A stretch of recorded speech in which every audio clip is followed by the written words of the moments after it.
Democracy refers to two forms of government.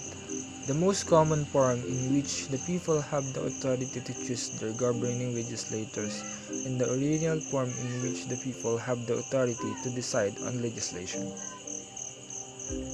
The decision on who is considered part of the people and how authority is shared among or delegated by the people have changed over time in different speeds in different countries. Cornerstone of democracy include freedom of assembly and speech, inclusiveness, and equality membership, consent, voting, right to life, and minority rights. Democracy aims to bring the most benefits to the most number of people. These include: number 1, protecting the interests of citizens; number 2, preventing abuse of power; number 3, promoting equality; number 4, creating stability. Democracies should protect the best interests of the people, regardless of their race, gender, sexuality, religion, or political opinion.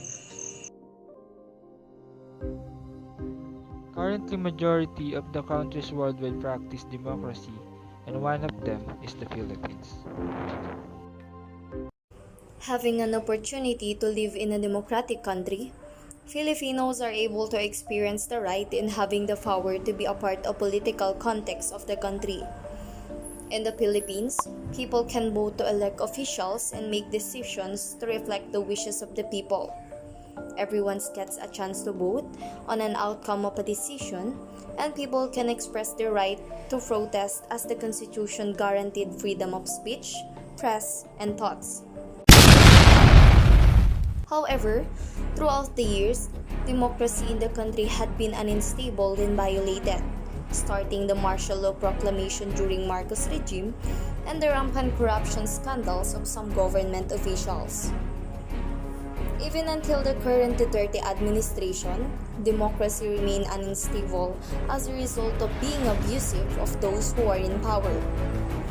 This resulted to a common people experienced democratic practices such as those related to gender biases, poverty, racial inequality, political marginalization, and crisis of representation. Undemocratic practices are the actions or situations that is not agreement or against with or according to principles, practice, or ideas of democracy. Therefore, undemocratic practices are those that prevent or avoiding freedoms of prosper, takes back sovereignty from people, shows unright treatment or judgment, and the lack of protection in the rights and interests of all citizens. The people are not free to express their political views, and government is forcing them to not engage in any peaceful protest that manifest their satisfaction to the government performance. The manifestation of these undemocratic practices had always been present in every democratic country. In the Philippines, undemocratic practices has always been rampant and actually can be seen in the current society.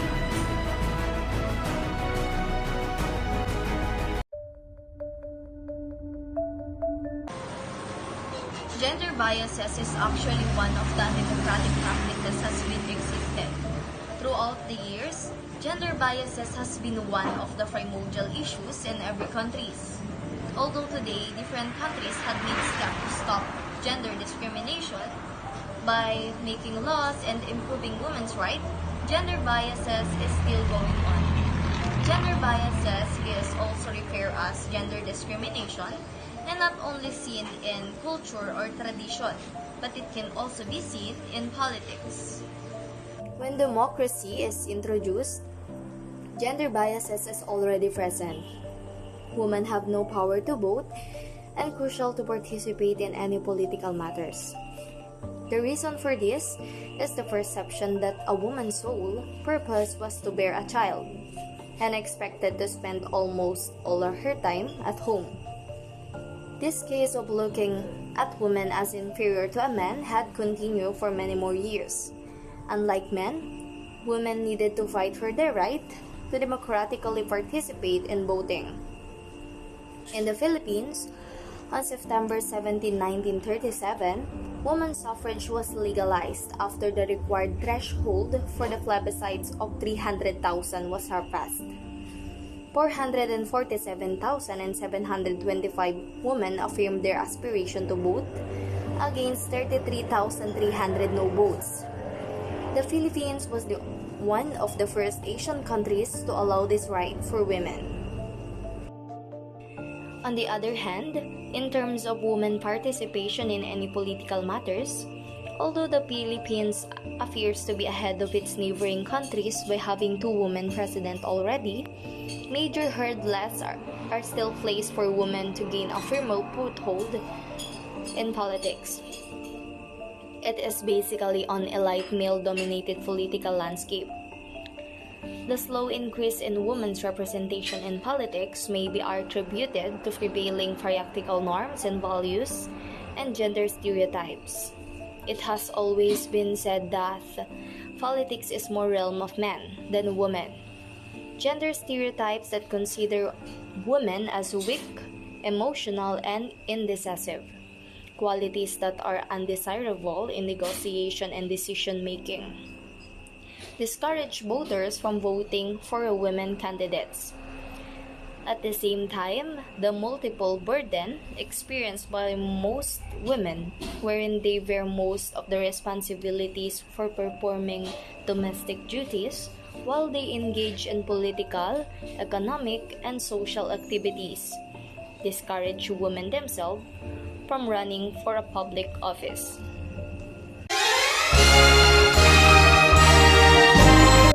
The Philippines is enmeshed in the most severe political and economic crisis since gaining the independence from the United States in 1946.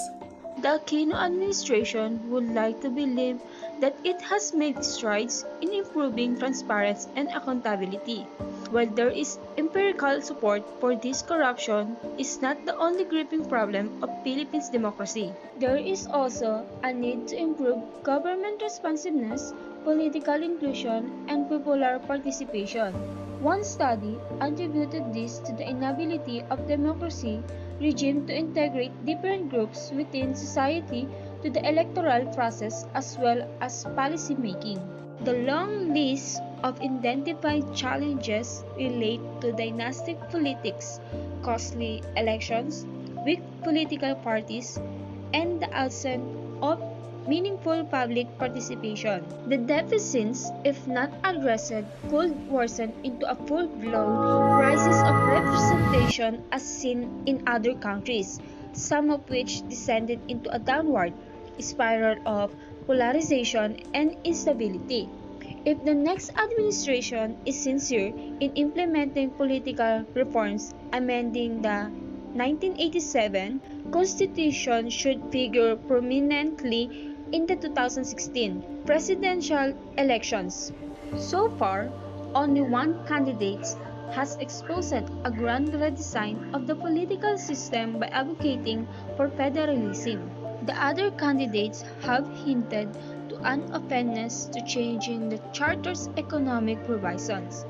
In the institutional design scholarly literature, political scientists believe that changing rules and institutions alter the incentives of politicians and the public in their electoral choices. However, political culture, historical legacies, and other factors can muddle the pure effects of institutional changes as well as generate unintended consequences.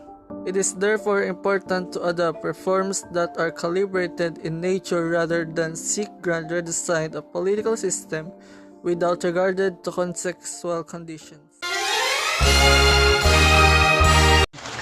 Poverty, the 7 letters, yet it affects millions of people. A simple word with a huge global influence and threat. Poverty, according to the internet, is a state or circumstance in which an individual or society lacks the financial means and necessities for a basic level of living. Poverty is defined as having an income level from employment that is so low the fundamental human needs cannot be satisfied. Let us now look at the broader picture. The Philippines is a Pacific Ocean country made out of approximately 7,000 tiny islands. The Philippines has worldwide poverty, healthcare, and education challenges.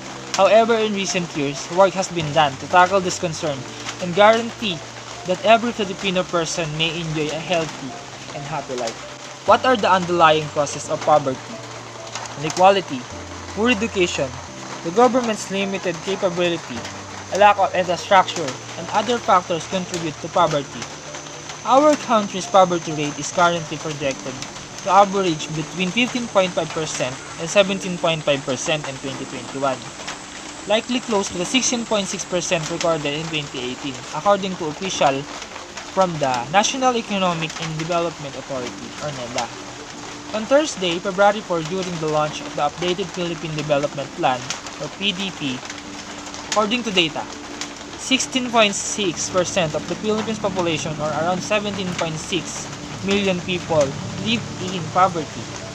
Those who live in rural regions are significantly more likely to be poor, with roughly one-third of those living in poverty working as farmers. So what are the consequences of poverty?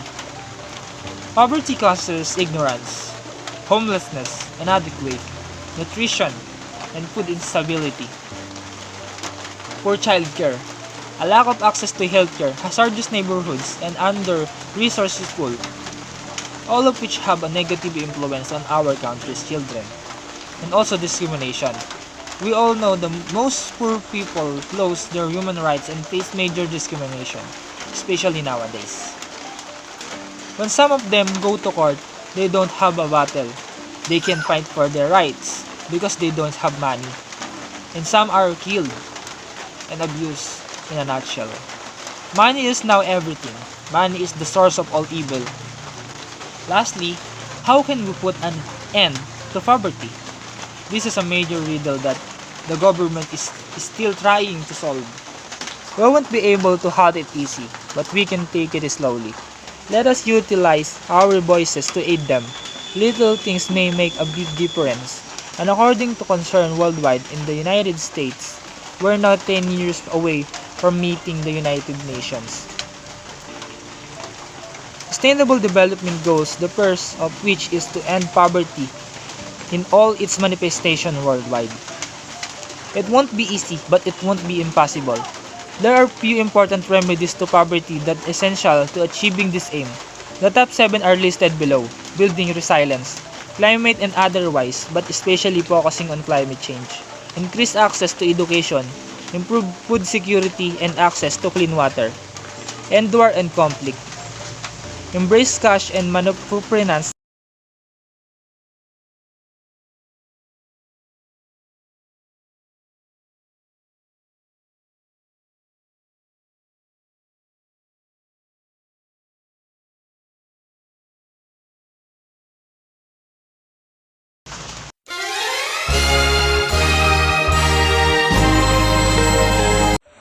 Under the circumstances of not having the full participation and not totally being represented, gender biases is not only subject that is related within undemocratic practices. Racial inequality is actually one of the undemocratic practices that is being associated. In the Philippines, having a total of 175 ethno-linguistic nation or ethnic groups, racial inequalities is still present in the current time. This can actually most likely to happen in indigenous people, while the vast majority of indigenous groups in the Philippines have adopted modern lifestyle.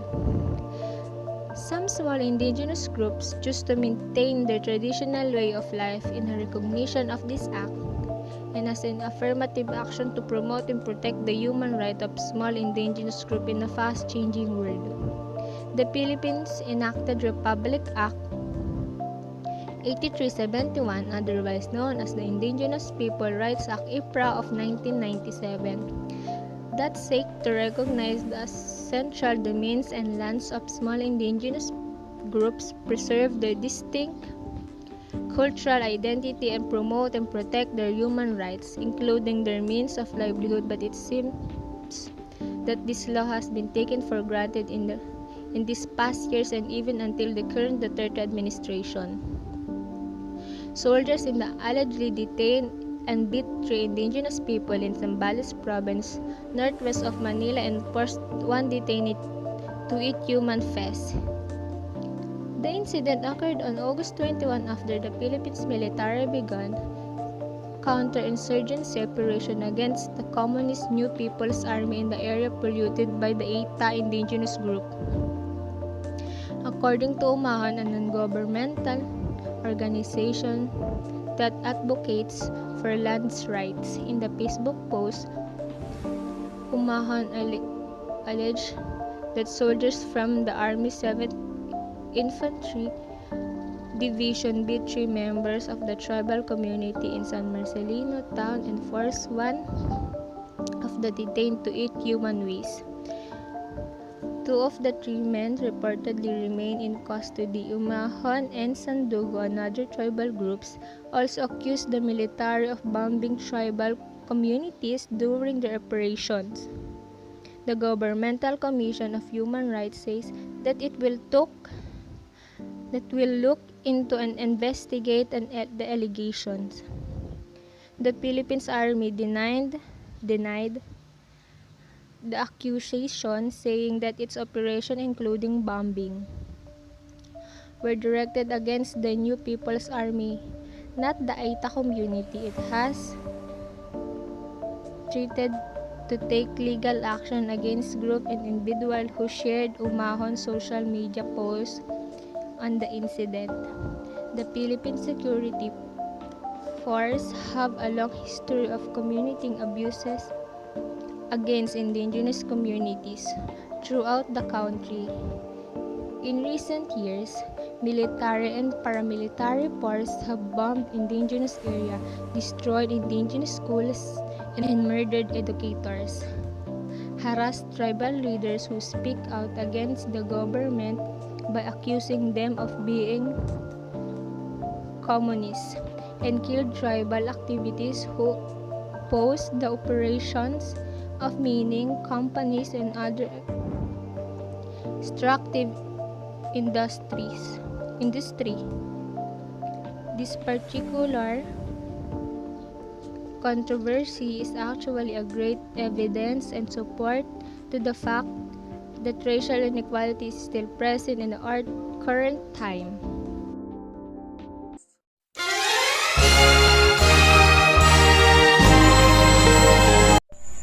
Gender biases, racial inequality, and poverty provides limitation when it comes to political opportunities to those who experience it. As a result of the presence of this undemocratic practice, political marginalization can be observed in the Philippines. This circumstance extremely implies a democratic principle. Inequality participation of citizens was disrupted in the country. Individuals who live on a margin of culture, not able to participate fully in political and social life as a result of cultural differences. Marginalization can be understood as persistent inequality and adversity resulting from discrimination, social stigma, and stereotypes. From inaccessible polling stations to information unavailable in minority languages, to discriminatory laws, to a lack of access to information, significant barriers to entering the political process exist for those at the margins. Gender biases not only limits the opportunity of women but also put out the chance of LGBTQ community in terms of their freedom to represent and express themselves. Many Filipinos still disagree and contradict the sexual reference of this individual that leads discrimination against the said community. The poverty that makes people unable to get the principle of experiencing the proper education, resulting them limited learning and not fully knowledgeable regarding politics. This implies that poverty are resulting to people to be not totally aware of their rights and the beliefs of having no power in the participating in a political agenda or political matters had continued.